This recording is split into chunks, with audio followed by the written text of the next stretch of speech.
নদ থেকে অপরিকল্পিত বালু উত্তোলন ও টানা বর্ষণে জামালপুর শহর রক্ষা বাঁধে দেখা দিয়েছে ভাঙন। ঝুঁকিতে আছে গুরুত্বপূর্ণ স্থাপনা এবং যেখানে আসলে অনেক স্থাপনা এখন পর্যন্ত পানিতে তলিয়ে গেছে। এ নিয়ে বিস্তারিত জানাতে পুরাতন ব্রহ্মপুত্র নদের ফেরিঘাট থেকে যুক্ত হচ্ছেন সহকর্মী জুয়েল রানা। জুয়েল, শহর রক্ষা বাঁধে কত মিটার অংশে ভাঙন দেখা দিয়েছে এবং কি কি গুরুত্বপূর্ণ স্থাপনা ঝুঁকিতে আছে?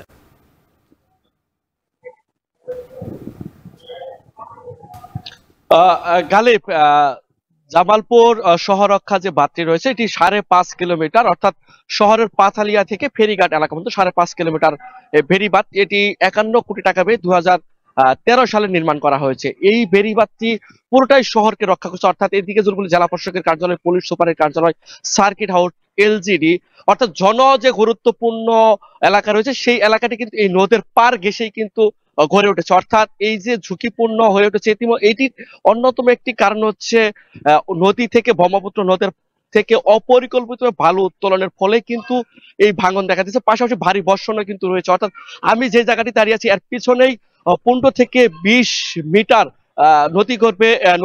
নদীতে ধসে গিয়েছে। অর্থাৎ আমি পানি উন্নয়ন বোর্ডের সাথে কথা বলেছি, তারা যে বিষয়টি জানিয়েছে ইতিমধ্যে তারা গতকালকে এই ভাঙন কবলিত এলাকাটি তারা পরিদর্শন করেছে। পরিদর্শন শেষে সাংবাদিকদের জানিয়েছে তারা খুব দ্রুতই একটি টেন্ডার আহ্বান করে তারা ইমার্জেন্সিতে এই যে ধসে গিয়েছে সিসি ব্লক যে ধসে গিয়েছে সেটি তারা মেরামত করবে। পাশাপাশি একটি বিষয় বলতেই হয়, যেহেতু এটি শহর রক্ষা বাঁধ হিসেবে সিসি ব্লক দিয়ে পাইলিং করা হয়েছে 5.5 কিলোমিটার এলাকা, এটি এই মুহূর্তে ভূমিদস্যুদের অর্থাৎ বালু খেকু দস্যুদের অপরিকল্পিত বালু তুলে বিক্রি করার কারণে কিন্তু এখন এই মুহূর্তে হুমকির মুখে পড়ছে। পাশাপাশি এখানে একটি ব্রিজ রয়েছে জামালপুর এবং শেরপুরের যে একেবারে সংযোগ স্থল, প্রায় 100 কোটি টাকা পেয়ে 2000 সালে একটি ব্রিজ করা হয়েছে, সেই ব্রিজের নিচ থেকেও কিন্তু বালু উত্তোলন করা হয়েছে। এতে কিন্তু ব্রিজটি এই মুহূর্তে ঝুঁকিপূর্ণ হয়েছে। আর যেটি ধসে গিয়েছে সিসি ব্লক, সেটিও কিন্তু ব্রিজের যে প্রথম যে পাইলিং রয়েছে ব্রিজের, সেই পাইলিং এর নিচ থেকে কিন্তু সিসি ব্লক গুলো সরে একবারে বৃষ্টির পানিতে নেমে গিয়েছে। এই মুহূর্তে বলা চলে এটির কারণে কিন্তু অনেকটা ঝুঁকিতে রয়েছে এই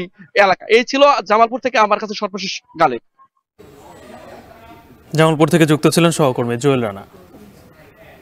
দেশের সবচেয়ে মজবুত আরএফএল ল্যাডার, যা 6061 গ্রেড অ্যালুমিনিয়ামে তৈরি। শক্তিশালী এমএস ক্রসবার নিশ্চিত করে সর্বোচ্চ নিরাপত্তা। RFL ladder. বরিশালে ভয়াবহ আকার ধারণ করেছে নদী ভাঙন। ইতিমধ্যে বিলীন হয়েছে রাস্তাঘাট।